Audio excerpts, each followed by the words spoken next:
And we are live, folks. We are live. Sorry, different studio. Let me get this set up a little bit better. It appears as though the consensus is in. We are heading towards a recession. However, according to President Biden, we are only likely to get a slight recession. So don't worry, folks. Also, the most recent census overcounted in a bunch of blue states, potentially skewing the political landscape in favor of Democrats. We're going to be talking about this and more in episode 368 of the In the Tank podcast.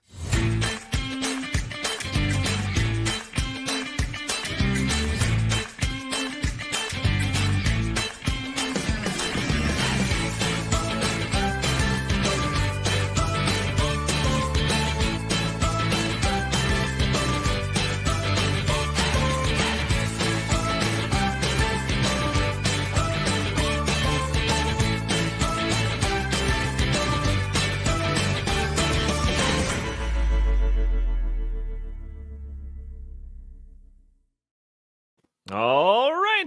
Welcome to the In the Tank podcast. As always, I'm your host, Donald Kendal. And joining me today, I have got Justin Haskins, editorial director here at the Heartland Institute and co-author of the latest Glenn Beck book, The Great Reset, Joe Biden and the Rise of 21st Century Fascism. How's it going, Justin? Oh, I'm doing great. I'm in Arlington Heights in Illinois. I'm pretty sure they taxed me when I landed on the plane. And so, I mean, I'm feeling pretty good. I'm never in the office. So it's good to see all of you guys here. It's good to see that people are actually working and doing things, that it isn't all for show. That's pretty good. A little, I don't see my latest Glenn Beck book back here. Yeah. But I do see Socialism is Evil, so I'll give you guys a pass on that one. So yeah, we should have. We need to do some remodeling while I'm here. Before I go, we need to make sure we line it up with enough. That's a good point. Haskins stuff. I don't think there's enough back there. So, also joining us, Chris Talgo, senior editor here at the Heartland Institute in Jim's office. How's it going, Chris? Going pretty good. How are you, Donnie? Fantastic. We're all in different environments that we're usually at. We're all in office, just in different rooms. So apologies if our flow is a little bit disrupted by the fact that we're not in our normal environment here. So I guess just got to put that warning out there. But also another warning, and I say this at the beginning of every episode, is basically to encourage those that are only listening to the audio version of this podcast. You're probably getting it on a Friday and maybe even later. You could join us a day earlier on Thursdays at noon Central Times. We're streaming on Facebook and YouTube and Rumble and Twitter. You can join the conversation live, put in your comments and your questions. Maybe we'll show your comment on screen. Maybe we'll address your questions on the fly. And also, if you want to help us out, there's a very easy way to do that. Just hit that like button, hit that share button, subscribe if you haven't already, or just leaving a comment underneath this video are all things that help break through those big tech algorithms that prevent content like this from being shown to more people. Any other house cleaning stuff? Justin's in town because we have the benefit dinner, which is tomorrow. So if you haven't gotten your tickets for that, it's probably too late, especially if you're hearing this on a Friday.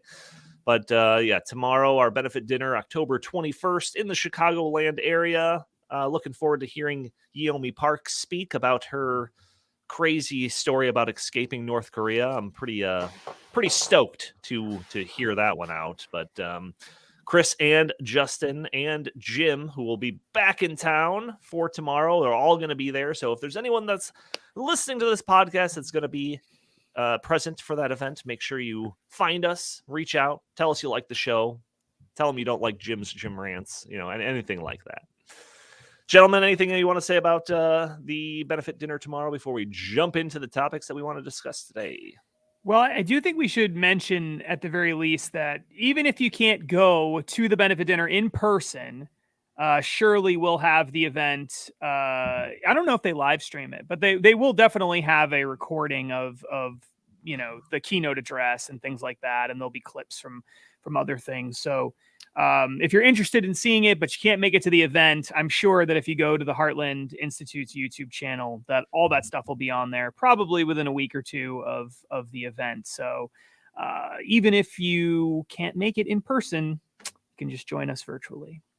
Yeah, that's a possibility. We are definitely not streaming it, but maybe it'll be posted afterwards, we will see. But it's something that you want to see in person, especially when you're possibly sitting next to Chris at one of the tables. But that's all right, gents. A lot to talk about. Seemingly, there's not a shortage of stuff to talk about on a weekly basis. We could probably do a daily show and not run out of stuff to talk about. So, but I want to talk about this story that we are seemingly destined to have a recession. So the Biden administration over the past year has been talking about how great the economy is. They've created more jobs than any other presidential administration in the history of the world. We know that's complete BS, but that's what they say. They've told us that inflation is actually a good thing, and it's a sign that the economy is roaring back after COVID subsided. Again, we know that's all BS. They told us that the economy was just perfect, and if it weren't for that pesky Putin and those lingering supply chain issues, oh man, we'd all be sitting on gold toilets. That's the narrative that they're trying to push over there. And of course, there's been economists and members of the political and commentary class that have been warning about an impending recession for a while now. Others say the opposite.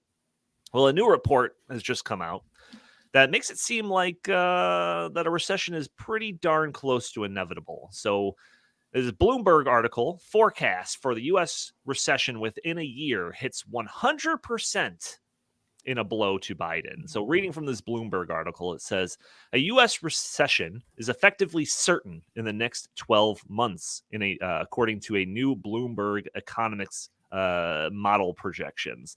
The latest recession probability models by Bloomberg economists Anna Wong and Eliza Winger forecast a higher recession probability across all time frames, with a 12-month estimate of a downturn by October 2023 hitting 100%, up from 65% for the comparable period in the previous update. The Bloomberg economics model uses 13 macroeconomic and financial indicators to predict the chance of a downturn at horizons of 1 month to 2 years. While the chance of a recession within 12 months has reached 100% under the model, the odds of a recession hitting sooner are also up. The model forecasts the likelihood of a recession within 11 months at 73%, up from 30%. And the 10-month probability rose to 25% from 0%. So, Chris, I'm going to go to you first. I know we dispute the use of models all the time. For example, models showing extreme global warming are riddled with problems. Government modeling when it comes to the effects of potential legislation is a joke, as we know. So do you think that we should dismiss this Bloomberg economic model, or do you think that we should kind of brace for impact here? What do you think? All right. So before I even address the Bloomberg model, we are in a recession because we've had 2 consecutive quarters of negative growth. So according to the classic definition, we are in a recession currently. But if you remember back to after the second quarter numbers came out, the Biden administration, they just changed the definition of recession on the fly. So we are in a recession. So I think that what the Bloomberg report indicates and what many other leading economic people are saying is that this is going to get really bad. Like this is going to be really bad in the coming months, and it is going to absolutely impact, a vast majority of Americans, and it's going to get, really, really bad. Yeah, that's I almost forgot about that. Yeah, they redefined recession. In fact, they could just do that in perpetuity, right? Checkmate, everybody. We're never in a recession because we'll just change the definition every time we reach that new benchmark. But Justin, what do you think about this? I mean, you've been critical of modeling, as much as anybody else here. So should we take this for what it's worth, or take it with a grain of salt? Yeah. So the main thing for me is I don't think we know.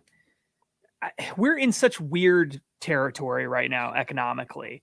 And the reason for that, Chris and I talk about this all the time, because when you look at economic data, when you're looking at unemployment rates, or you're looking at GDP growth, you're looking at a bunch of different things, the numbers don't really line up with what you've seen historically with similar sorts of situations. And the reason for that is because, and this is why the Biden administration got away for so long with saying that there actually isn't a recession happening. It's because the unemployment rate was so low while there were all these other major problems going on. But because the unemployment rate was low, they were able to say, well, it isn't a recession. The reason we're seeing this is because there have been massive, unprecedented distortions in the economy that have occurred over the past several years. Really, it's over the past couple of decades, but over the last really since COVID happened. We had the government lockdowns, and then we had the massive amount of money printing that emerged from that. Trillions and trillions and trillions and trillions of dollars, essentially modern monetary theory. We put that into action, right? Debts and deficits don't matter. We're just going to pour money into the economy.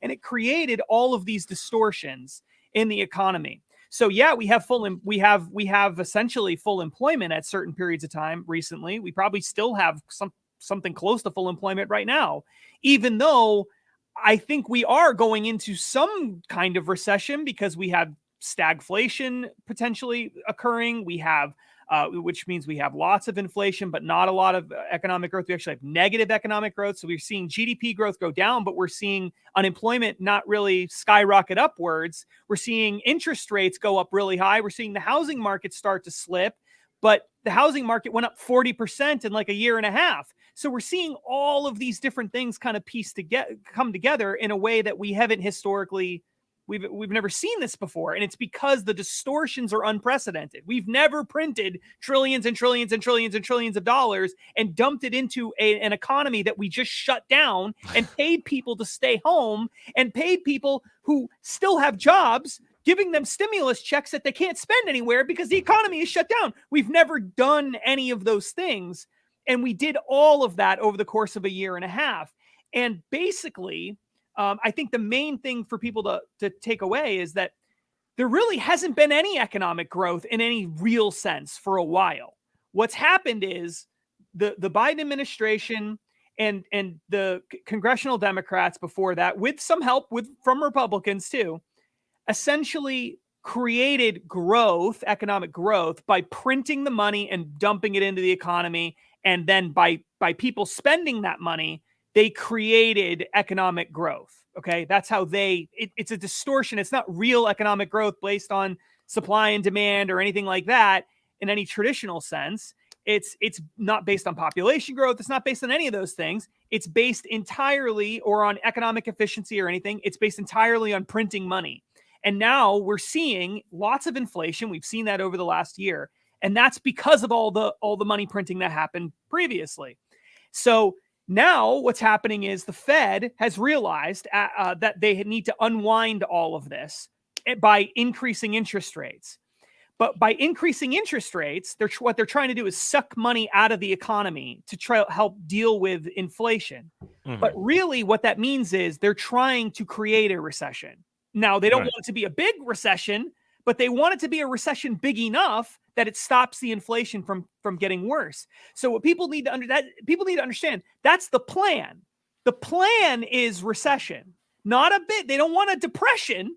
They want a recession, but they need a recession of some kind in order to get the money to cool the market off, because the market is insane. And so that to me is the biggest takeaway here. We actually haven't been seeing any economic growth. All of the growth that you've seen over the past few years is really just distortions created by money printing. And now the Fed's trying to fix it because they've got a gigantic inflation problem that's killing the dollar. And in the process of doing that, they have to create a recession in order to deal with that problem. So It's a gigantic mess. It's a gigantic mess. And I guess my overall conclusion is, I don't think anyone knows how this plays out, because really we've never seen this happen in America, maybe ever. So I don't think we know exactly what's going to happen. Yeah, no, it's quite a double whammy. I mean, especially like when you're just considering it from just the general public's perspective, when their purchasing power just being eroded by inflation every day, and now it seems like we're gonna ride that wave of inflation right into a recession. And I can't wait to see how the fake news media tries to spin this one. You know, after seeing these headlines of inflation's actually a good thing, and there's reasons why the energy crisis is actually necessary. So surely we're a couple of weeks away from a CNN article that are like, recessions are good. People are eating too much food anyways. Like that's got to be right down the line. Go ahead, Chris. You were going to jump in. Yeah. First of all, I agree with everything Justin said, that our economy is severely skewed because of, decades, going back decades to just the insane money printing, and then the COVID lockdowns, supply chain crisis. But the White House always likes to point to our unemployment rate is 3.5 or 3.6%. So therefore, we can't be in a recession. But as Justin pointed out, our job market is in tatters because the government paid millions of people not to work for a couple of years during the pandemic. And hey, here we are a year and a half out of the pandemic, and we've got 11.4 million open jobs. The U.S. job market is just in shambles right now. Everywhere I go, there are help wanted signs. I thought this would, be over when the pandemic, was lifted, but no, this is a long-term, deeply rooted problem that the administration, wants to just pepper over. But the American people, they are well aware of this. Look at tons of polls, and the number one concern for voters is the economy, it's inflation, it's just all the problems in the economy that are coming to a head right now. And the American people know that we are in a recession, and it's probably going to get into a deeper, nastier recession as time goes on. Yeah, and also we got to acknowledge that this isn't a problem that just like started, a couple of years ago. Like this is just what happened over the last couple of years, and the monetary policy and the money printing is just like step 8 of this like horrible economic system that we've been pursuing for a while. A series of economic bubbles that have popped, and instead of just like reeling from that pain, we've just tried to reinflate it. And Justin, we've talked about just like the amount of after the housing crash, and just like the government's policy was basically like, let's just reinflate the bubble. So you just sent a link to. Is that the housing data that Yeah. we've talked about before? All right, let's Yeah. show that up and talk about this for a bit. Yeah, so what's really interesting, I've written about this before for a variety of different outlets. I think Newsweek was one of them, but going back like a year ago, saying you're starting to see, or maybe 10 months ago, you're starting to see the signs of an economic crash.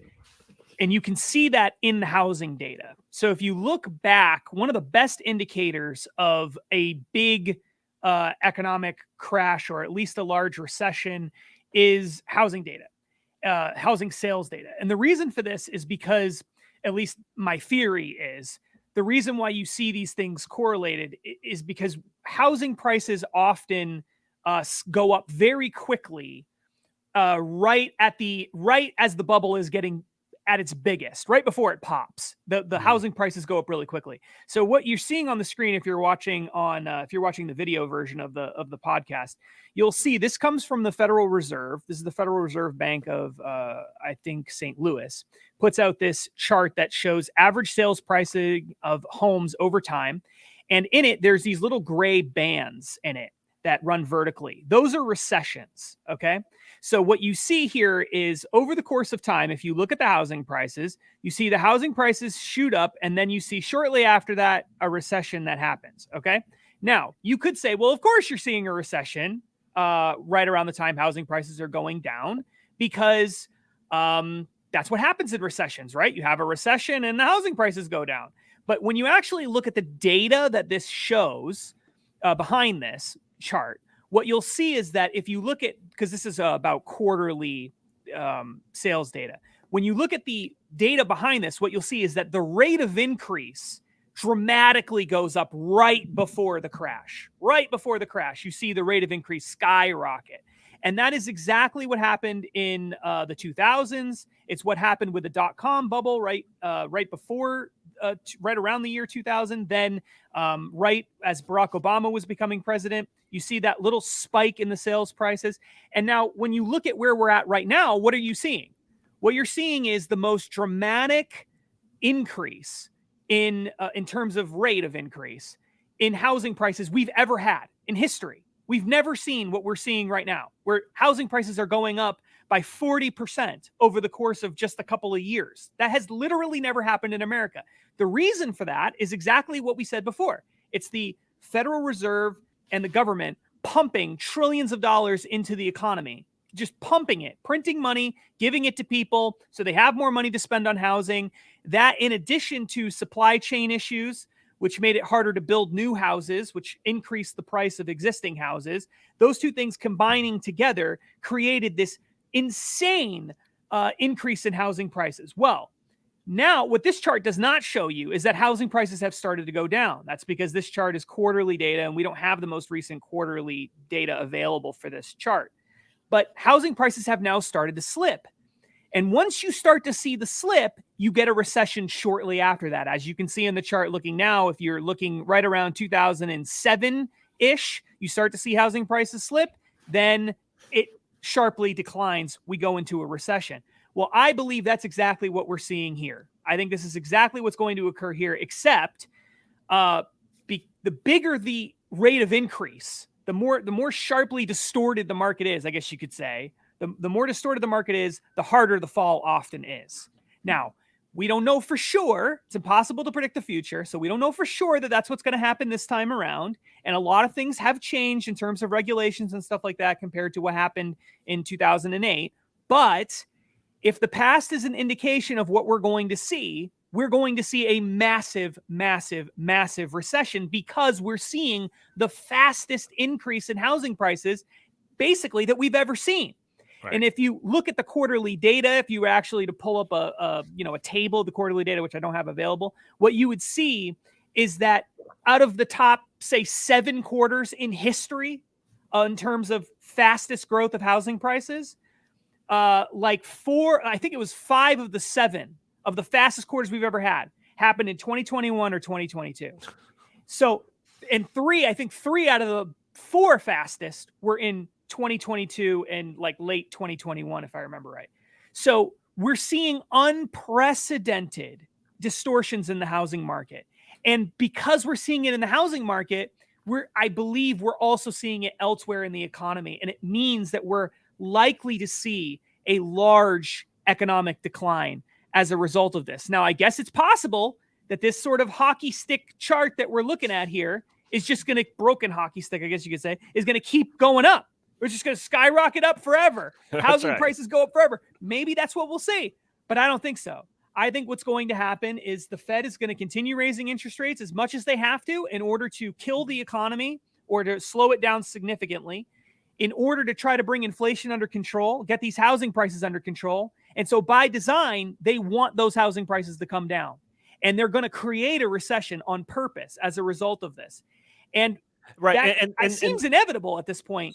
Well, and let me just clarify for a second, because like somebody might hear that statement, even if especially if it was taken out of context, and make it seem like, oh, this is just some nefarious plot from the rulers, that are in charge, that they're trying to manufacture like a recession. And I don't think that's what you're saying. Not like at all. it's they have no other option. Like this, when inflation is going like crazy, they have no option but to jack up interest rates, which have the sole purpose of slowing down the economy. That's their only option. But after the late 1970s, early 1980s recession under Carter and the beginning of the Reagan years, we had monumental growth because President Reagan and Congress passed, deregulatory agenda. They cut taxes and they, spurred economic growth.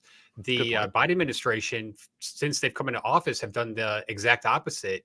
They have increased regulations, especially on the energy sector. They have, increased taxes. So the policies that they are pushing is also, stifling growth. So unless we get a change in policy, from the White House and from Congress, then we're not going to see an improvement. So, and this is the point. Actually, it's a great point. The only thing Democrats seem to know how to do at the federal level is to spur economic growth in terms of economics. The only way they know how to do anything with the economy is to spend money. Right. Have the government spend money, create new government programs, have the Fed throw it out of a print more helicopter. Money. That's all they know how to do. They don't know how to do anything else. And then what they'll do is they'll give the illusion that they're paying for it by saying that they increase some taxes a little bit when it doesn't actually pay for any of the things that they're doing. And that's essentially what we've seen from the Biden administration. So the problem that we have, this is crisis level stuff, because the problem that we have is, on the one hand, we've got the central bank saying, we got to get the inflation under control. So we're going to increase interest rates to pull money out of the economy, to slow the economy down, to get the inflation under control. Meanwhile, the Biden administration is saying we need more economic growth, and we gotta build out a new economy from the bottom up and the middle out by spending more money. So they're spending more money, thereby printing more money, introducing more money into the economy, spurring inflation, while the Fed is trying to combat inflation by increasing interest rates. So they're one hand, it's almost as though one hand doesn't know what the other hand is doing. Right. Or there's some other plan here that we don't really understand, but it just doesn't make any sense. You want what you would think you would see is the Biden administration and the Fed both recognizing inflation is a problem. So, boy, we better get this under control by reducing spending, because that's introducing more dollars into the economy, and that's what causes inflation. But that's not what we're seeing. We're seeing the Fed trying to do that, and then on the flip side, we're seeing Biden do the opposite of that. Now, and just one last thing. Earlier, you made the comment that, this isn't some nefarious plot. I don't think it is. You're right. But I think it's, in a way, almost worse than a nefarious plot. Because to have a nefarious plot, you actually have to have a plan. And you have to know what you're doing. And the plan has to kind of work itself out. What's happened with the Fed is, and the Biden administration, but the Fed played right along with this, they weren't concerned about inflation. They didn't think that was going to be a problem. So what they're doing now is, this is a massive, they screwed up. They realized they screwed up. And now they're trying to clean up the massive mistake that they made. Right. They made huge errors during the COVID pandemic because they told government, don't worry about it. We'll just print the money. Everything will be fine. Yeah, and then when people said inflation is going to happen if we do this, they said, no, it's not. Everything's fine. And then you had Biden on TV saying, I don't know anybody who's concerned about inflation and all this other crap, right? Now, all of a sudden, they're all concerned about inflation. Why? Because they completely screwed up. The Fed realizes it, and that's why they're rapidly increasing interest rates. They're running in the other direction of what they did before. This is one of the biggest policy failures ever.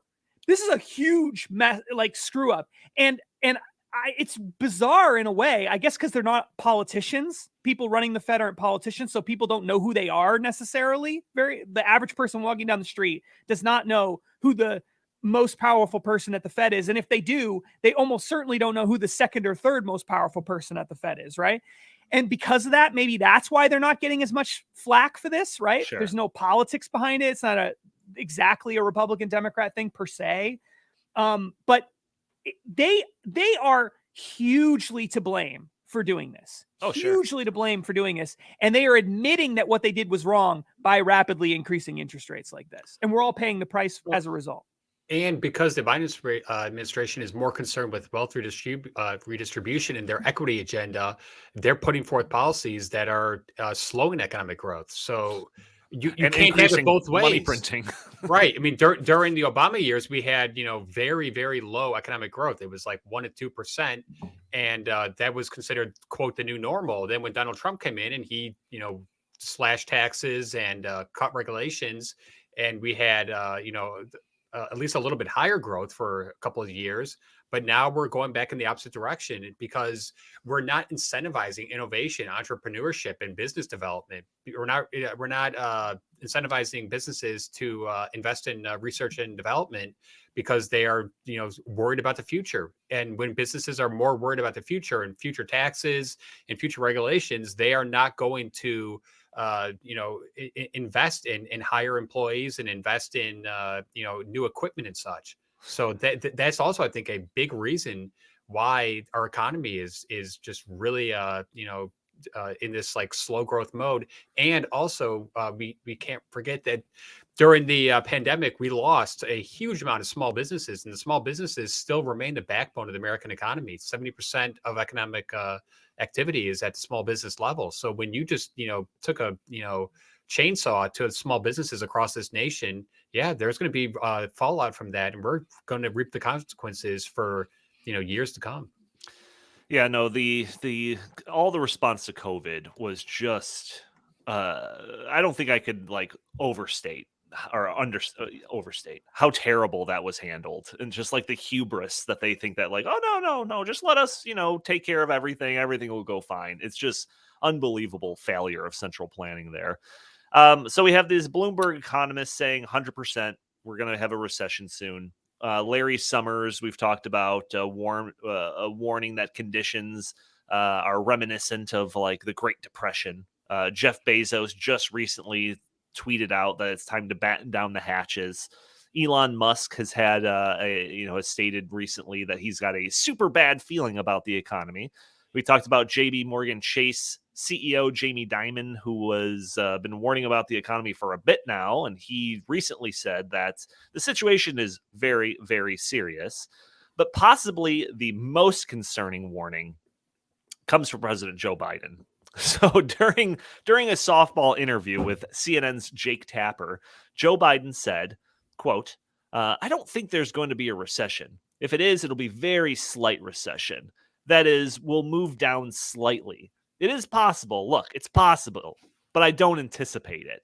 He says every 6 months they look down to the next 6 months and they say that it's going to happen. And it hasn't happened yet, Biden said, adding that they've been predicting this off and on. So, we've talked about the administration's, trying to argue that everything is going well and all of this stuff. So this almost seems just like kind of par for the course. But the fact that he's like even suggesting that there might be a slight recession, like that worries me, because like you take that warning and you should magnify it by like 100 times if he's the one that's saying it. So Chris, I mean, you could address that idea, but just the idea that he's just like underselling this. Oh yeah, maybe it'll be a slight recession, but I'm not anticipating it. What do you think about the president's comments? Well, Joe Biden told us that inflation was transitory for months. Joe Biden, has just lied through his teeth on so many occasions about so many things, whether it's, the foreign policy situation or the border or, fentanyl or just like everything. So when he says that, there might be a slight recession, I think, translated, that means there's going to be a humongous recession. He Right. knows it. And he's trying to get ahead of it by saying, okay, everybody, there might be some economic pain ahead. It's going to be pretty slight. So don't worry too much about it, which to me means, there's a real big, economic, doomsday rapidly approaching. So, Yeah, I mean, Justin, we're only a couple of weeks from election time, and it's like you got these articles coming out, 100% chance that we're going to be in a recession or whatever. We're in a recession if you disregard that redefinition of the terms. So, like, what's the strategy here? Like, are they laying down the foundation of what their messaging is for all of this as we continue to slide into a recession? Like, what do you think the strategy is here, especially with the election only a couple of weeks out? It just depends on how they want to approach this going forward. I don't think we necessarily know what the plan is. The plan in the past was we're going to print as much money as it takes to make sure that, we see what they call economic growth, but really is just temporary distortions in the market. Okay. It's like you've got somebody with low blood sugar, so you just stuff donuts down their throats, so the blood sugar goes up. But it's like, that's not a healthy way to, solve the problem, right? Long term, you got to figure something else out. So that's what's going on here. They've been shoving donuts down the throats of the American economy for a long time, and now they're realizing that's caused some other health issues, some massive health issues, and we got to figure out a way to resolve that problem. But politically, that doesn't help, because the solution is, go run, right? Go exercise, go do something painful. And that's not what people want to hear. They don't want to hear that. What they want to hear is that there's some government program that can fix it, but there isn't a government program that can fix it. And so I don't know how they solve the problem really they put themselves in a horrible situation, because the only way to actually fix the problem is to reduce government spending and to pull lots of money out of the economy. But if you do that in an economy that's basically surviving off of that, you're going to see high levels of unemployment or higher levels of unemployment. if they want to keep the unemployment perpetually low, they can. They just keep printing the money and putting it into government programs. And you can keep, if you do enough of it, you will keep, you absolutely will be able to keep unemployment low. But the cost of that will be lots of inflation, and more than just inflation. People need to understand inflation. What happens when you have lots of inflation over a long period of time really is people get poorer. See, Right. we're all getting poorer. Yep. So all of society is getting poorer so that we can keep the unemployment rate from going from, say, 3 or 4% up to, say, 6 or 7%. We're all going to get poorer as a result of this, okay? And not a little poorer, a lot poorer, because that's what is happening with this inflation. We're talking about prices that are 20% higher than they were a few years ago for things. And if wages don't keep up with that, and they haven't, then that means we're all getting poorer collectively. So that's the choice they have to make. The choice they have to make is, are they just going to keep unemployment low so that they can, because the unemployment problem is a bigger problem politically, or are they going to say, you know what, we think the inflation problem might actually be a bigger problem politically because everybody's getting poorer no matter who they are, and that's a huge problem for us. That is the balancing act that they have to play, and I don't think we actually can know what the plan is at this point in time. But my gut tells me, because historically all Democrats ever do is spend money to help spur economic growth, because that's all they know how to do, then they will just continue keeping unemployment low. And Donnie knows this, and this is super in the weeds, and we didn't prepare for this. This is a modern monetary theory sort of thing. But the best case study that's ever been done on this in reality, because much of what modern monetary theory is, this idea of endless printing of money with low inflation, the best case study of that in reality is Japan. That really hasn't been too many countries that have actually pursued this kind of policy over a long time. But in Japan, they have. And what you see in Japan, it's really, really interesting. They have massive debt in Japan. The debt to GDP ratio in Japan is like 200 something percent or something like that. It's huge compared to even America with its massive debt. It's not even close. Way worse in Japan. Because what the Bank of Japan has done, and what the government in Japan has done over a long period of time, is spent tons and tons and tons of money. Whenever there's a problem, they throw money at the problem. Okay. Mm-hmm. Government just spends lots of money. And what you see when you look at Japan is they historically don't have massive increases in unemployment. They don't. They don't have situations where you have, millions and millions of people losing their jobs for a year or two. That doesn't happen in Japan. But what they also don't have is GDP growth of any kind. Right. They have a stagnant economy. They've had no GDP growth in Japan since like the mid 1990s. Okay. So their economy is totally stagnant, as Chris just said.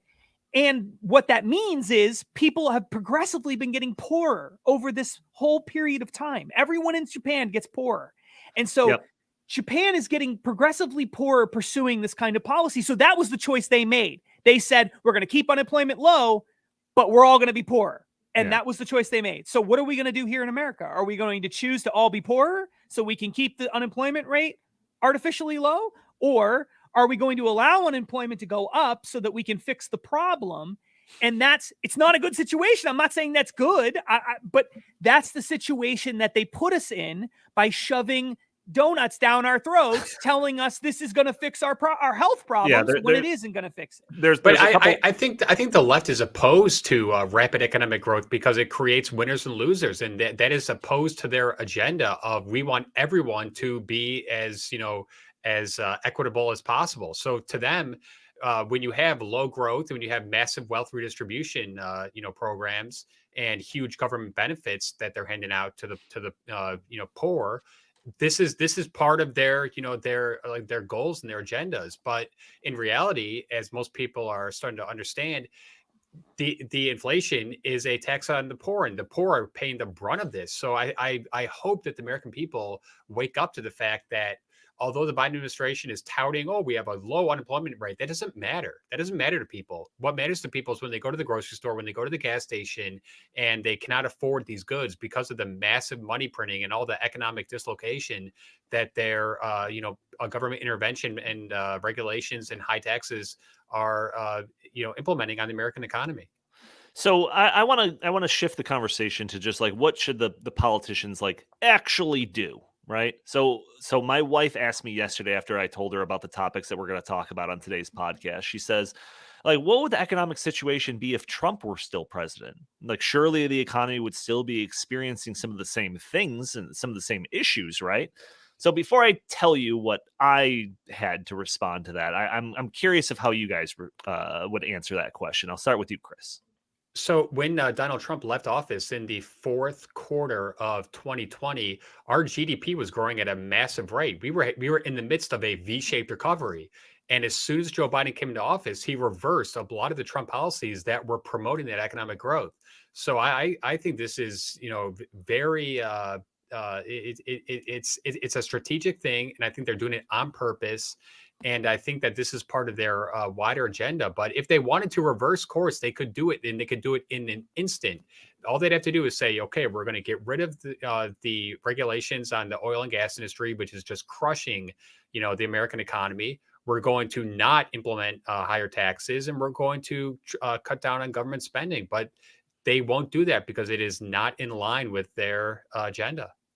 Yeah, Justin, I'm curious of your response because I know the Trump administration was in office when we started all the lockdowns. The Trump administration spent plenty of money. Wasn't fiscally conservative, generally speaking. So, how do you answer that question? What would the economy look like if Trump was in office? Yeah, not everybody on the right would agree with everything that I'm about to say, but I would argue that some of these problems were going to happen regardless of who was president, because of the policy decisions that Donald Trump made, and congressional Democrats too. I mean, he had to work with congressional Democrats, so he was limited with what he could do.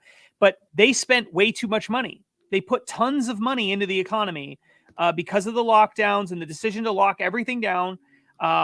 Donald Trump and congressional Democrats and many congressional Republicans voted for pumping lots of money into the economy. They all did. So some of these problems and the supply chain issues, some of the supply chain issues are a result of shutting the economy down abruptly and keeping it shut down, which Trump supported at first, but then he wanted to reopen things faster. And there was a lot of opposition to that. And a lot of that's a state issue. And so there's all sorts of complicated things here. Where I think Trump would have done a lot better, because I think some of this wouldn't be any different, but where I think Trump would have done a lot better is one of the ways out of this really is to grow your way out of it, the economy. You got to grow the economy really quickly. And that was what was happening under Donald Trump's policies, because he was cutting regulations, he was cutting taxes, he was doing things, he was revising the tax code in a way that was helping businesses and individuals, and everybody really benefited from that. And as a result, we were seeing lots of economic growth. He wanted lots of domestic energy production, which would keep energy prices low, which means that we have a stronger economy throughout. And what Biden has done is he's taken the big spending policies and he's coupled them with policies that hurt economic growth. And so what we're not seeing real economic growth. All we're seeing is the distortions. And as a result of that, you're getting sort of the worst of both worlds. Whereas with Donald Trump, you would still have some of the problems related to government spending, and that would have to be dealt with. But you would also have pro-growth policies in place at the federal level that would dramatically help the economy grow. So the problem wouldn't be anywhere near as bad. Not only that, but the energy policies were way better under Trump, and that would have kept a lot of the prices down as well. So it's sort of, I'm not saying there wouldn't be any issues, but the problem would be a lot better with an approach that is trying to have actual economic growth. If all you're doing is spending more, printing money and spending it as a way to create fake growth, as a way to show growth when you're not actually showing growth, then all you're doing is continuing this death spiral, where you're eventually going to have to do something really, really dramatic, like increase interest rates to 8 or 9 or 10% in order to claw this stuff back, which is exactly what happened in the 1970s and 80s, by the way, when you had interest rates at 15% and higher. So that's where Joe Biden is pushing us. What Donald Trump would have done is said, all right, people need to go back to work. That would have solved some of the supply chain issues. We need less regulations because we got to grow the economy. We need to keep taxes low because we got to grow the economy. We got to keep energy prices low so we can grow the economy.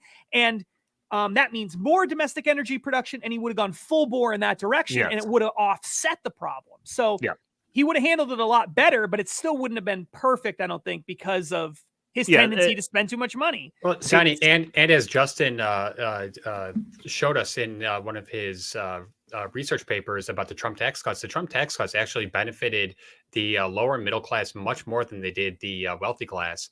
But in the Joe Biden economy with high inflation, it's the exact opposite. Good point. The wealthy are able to get through inflation, somewhat unscathed, but it's the middle and lower classes that are just getting crushed right now. So for all the people that that were mocking Donald Trump and his policies and saying, "Oh, he doesn't care about poor people," that is just completely untrue.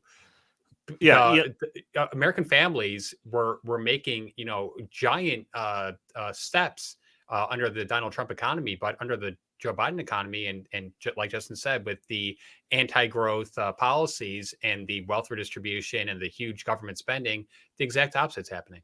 Yeah, the energy thing was my go-to answer because Trump was unabashedly pro American energy. Like that was like one of his giant pillars for his entire administration.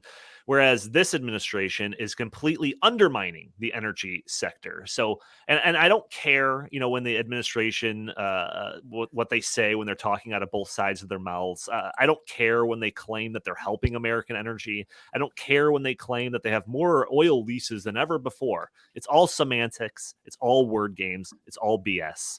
So, because when you go out there every day and promote the idea that we're going to end fossil fuels, we're going to end reliable energy for the sake of producing clean energy. When you go out there every day and you talk about bringing the era of combustion engines to a close, you're sending a signal to the energy industry. You're sending signals to the banking industry. You're sending signals to the investment industry to start closing up shop. Like that's what the Biden administration is doing. And the energy industry undergirds the entire economy because you've got to transport resource. Goods. Exactly. So when the cost of energy, whether it's oil, natural gas, or whatever, goes through the roof, that is going to trickle down into the entire economy. So I completely agree with you that the energy policies out of the White House are a major factor. Absolutely. For this. And I'm just going to gloss over it. If you want to read about this, it's in the show notes, but I do want to spend some time on our next topic. But there's an article that I have in the show notes that's talking about this New York billionaire refinery owner, super energy guy. And he basically says during the course of this interview that, if we completely reverse course, if the Biden administration completely reverse course on our energy policy, we would 100% avoid a recession. So that's, to me, the biggest difference of, when you've got a person with a D in front of their name in the White House, as opposed to a person with an R in front of their name in the White House. And now, of course, the Biden administration, instead of unleashing domestic, energy production, we're going to OPEC. Oh, can we have some oil? No, we're not going to give you any more oil. And okay, we'll go to Venezuela again. We'll tap the Strategic Petroleum Reserve. We'll go hat in hand to Venezuela next. Like it's a complete joke. Human rights violators too, by the way. Yeah, there's that too, but that hasn't stopped us it's from all working with Vladimir China. So that's true. So we've got a little over 10 minutes, and I want to get to our secondary topic. And this was a topic that I wouldn't say completely unaware of, because I feel like I've seen some stuff, but I haven't really looked into it much. And then Justin brought this to my attention. And as I was doing the show notes for this, I was pretty shocked about it. So this is in reference to the census that was just done, 6 or 7 months ago, a year ago? How long ago was that? So they do it every 10 years. So it was 2020, right? That 2020. They conducted the census, but okay. The data wouldn't come out necessarily then. So yeah. Gotcha. So there was some stories coming out about the census overcounted certain states and they undercounted certain states, and I think that my familiarity with this topic was just kind of those headlines that really didn't offer any more information of this. So when Justin told me about this and I started looking into it, so I'm reading from this article from the Daily Signal, and it says, in a shocking report, the U.S. Census Bureau recently admitted that it overcounted the populations of 8 states and undercounted the population of 6 states in the 2020 census. But all but one of the states overcounted were blue states, and all but one of the undercounted states were red states. What a coincidence, everybody. Those costly errors will distort congressional representation and the Electoral College. It means that when the Census Bureau reapportioned the House of Representatives, Florida was cheated out of 2 additional seats it should have gotten, and Texas missed out on one additional seat. Minnesota and Rhode Island each kept a representative they shouldn't have, and Colorado was awarded a new member of the House that it didn't deserve. So, the error was uncovered. The U.S. Census Bureau admitted to it. So what's the solution? Well, tough luck. Move along. That's it. That's the end of the story. This is outrageous, man. This is outrageous. And if it was just like, oh yeah, whatever, this state had like 100 less people and this state had 100 more people, like whatever. Like I don't expect any government agency to be completely accurate. For it to be completely skewed to one side and have legislative implications of this, I'll use one of those lines that Jim always talks about. Whenever there's like a problem, whenever there's some type of injustice or some mistake, it always seems to skew towards one side of the aisle. And the other side of the aisle, usually our side of the aisle, is always on the short end of that stick. So, Justin, like I said, you brought this to my attention, so I'll give you first whack at any of this stuff. Yeah. So, I mean, there's really so much to say about this, but I think that one of the main issues is that there really is very little oversight into how this all happens. I mean, really, the census, the way that we count the census and the way that we do these things, it all works if everyone is really just trying their hardest to be fair about it. But I don't think any of us believe that that's what people are doing.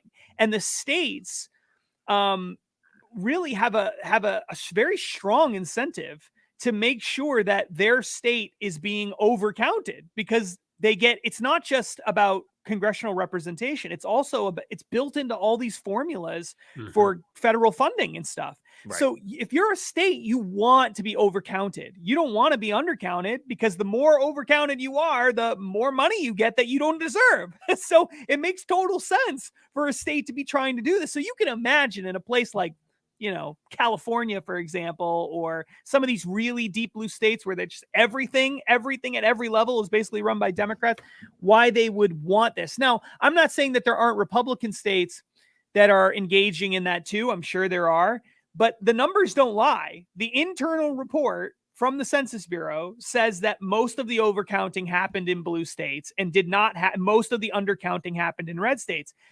There's another really scary aspect to this too.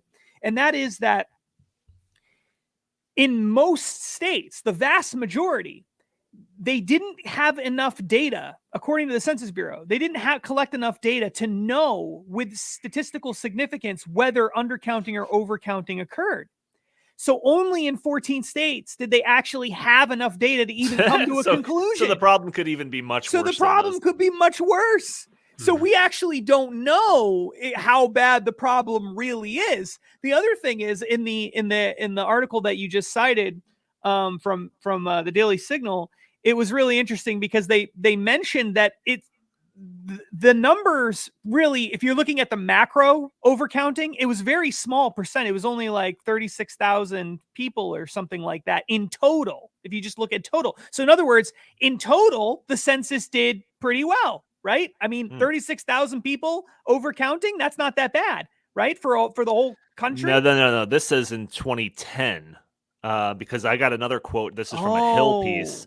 I have a Hill piece that says the error resulted in over 600,000 overcounted residents in New York and a similar amount undercounted in Texas. See, now that makes it seem even worse.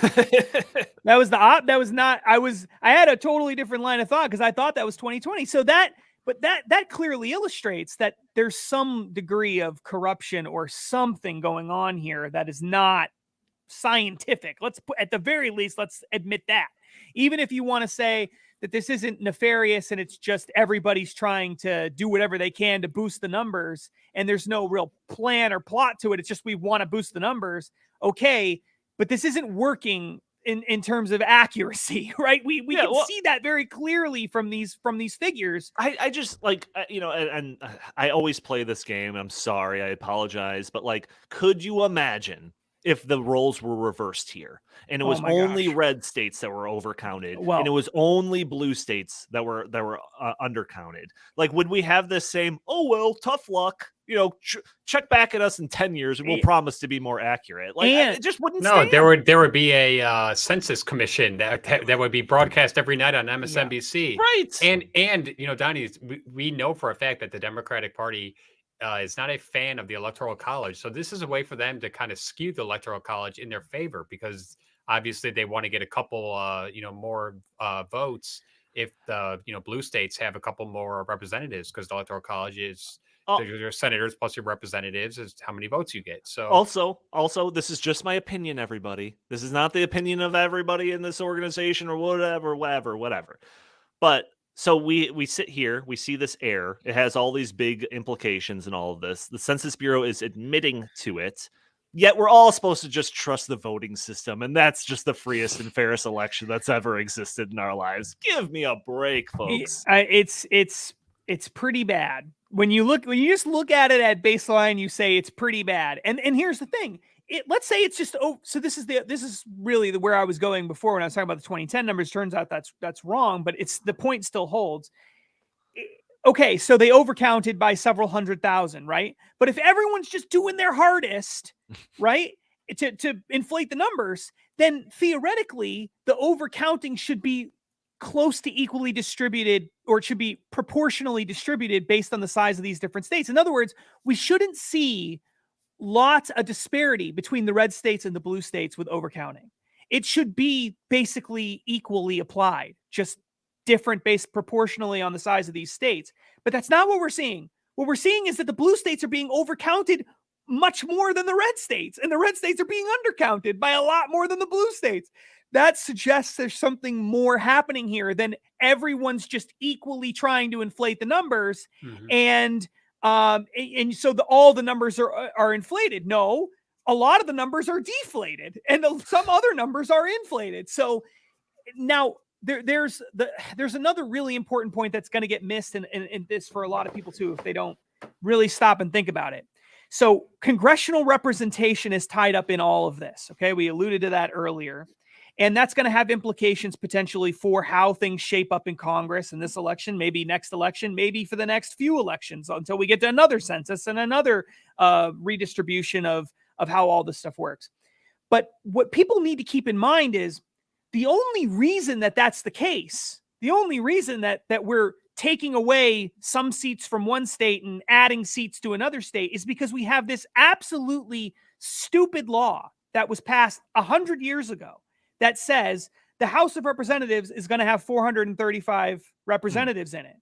And so when we redo the population, you have to take away seats from some people and give them to others to make sure that things proportionally work out in line with that 435 cap.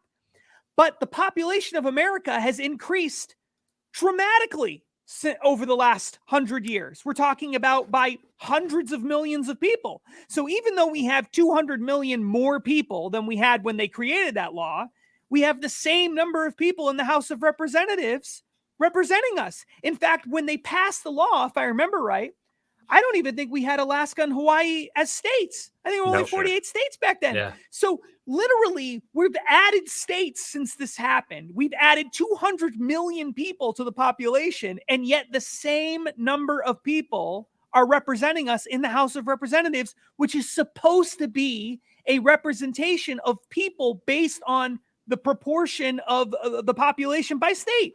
So we shouldn't have, none of this should even be an issue. We should be adding representatives in all these states. And instead, what we're doing is taking them away in some places and adding them in other places as part of this ridiculous, completely distorted system that has effectively created an oligarchy in this country, because we've got 435 people plus 100 senators That's 535 people representing 300 and something 30 million people or so. Last I checked, that is essentially an oligarchy. I don't really see any way around that is such a great point. And at the Constitutional Convention, James Madison wanted a fixed number of people per representative because he knew that the population would grow over time. He wanted the number of representatives to grow with the number of people in the country, so that the representatives could directly govern and represent the people, because the more localized your government is, the more responsive it's going to be. So when you have one House of Representatives member for the entire state of Wyoming, that is not going to be it's impossible for that one representative to defend the interests of all the people of Wyoming, versus if you had 50 representatives for the people of Wyoming, it would be a much better representation of the people's interests in Congress. Yeah, so we're already at the 1 hour mark, so we're going to wrap it up here. But it blows my mind that this isn't a bigger deal. Like I said, I see these little headlines or whatever. Oh yeah, there's some air in it, and then that's the end of story. Like if the sides were swapped on this, like Chris was saying, we would have congressional hearings about it. It'd be an all day long thing. Who was president when the census was done? Trump. That's right. So for sure, this would be a Russian collusion plot. Oh yeah, of course. Yes, I know. There wouldn't be just committees. They'd be impeaching people. There'd be people dragged in front of Congress demanding answer. It would be because it's against this side of the aisle. Just move on. It's Friday tomorrow. That's too bad. It's a joke. Yeah, it's better luck. Joke. Better luck next decade. All right. I want to thank everyone for joining us for this episode of the In the Tank podcast. Join us every week for a new episode. For those audio-only listeners that are catching this on a Friday or later, join us a day earlier on Thursday at noon, where we're live streaming it on Facebook and YouTube and Rumble and Twitter. You can join in the conversation. You can put your comments and questions in there. Maybe we'll show your question on comment on screen. Maybe we'll address your questions on the fly. Also, help us break through those big tech algorithms that are preventing content like this from being shown to more people by just doing a couple of things: hitting that like button, hitting that share button, leaving a comment under the video, subscribing if you haven't done that, hitting that bell. All of those things won't cost you a cent, only will cost you a couple of seconds. And also, you can follow us on Twitter if you'd like at In the Tank Pod. And if you have any comments, questions, or suggestions, feel free to email us at inthetankpodcast@gmail.com. Justin Haskins, where can the fine people find you? At Justin T. Haskins on Facebook, Twitter, Parler, and Getter. Fantastic. And Chris Talgo, what do you have to pitch today? StoppingSocialism.com. Make sure you visit, and Heartland.org, and hope we see at least a few of you at the benefit dinner tomorrow night. Fantastic. All right. Thank you all for joining us. We will talk to you next week.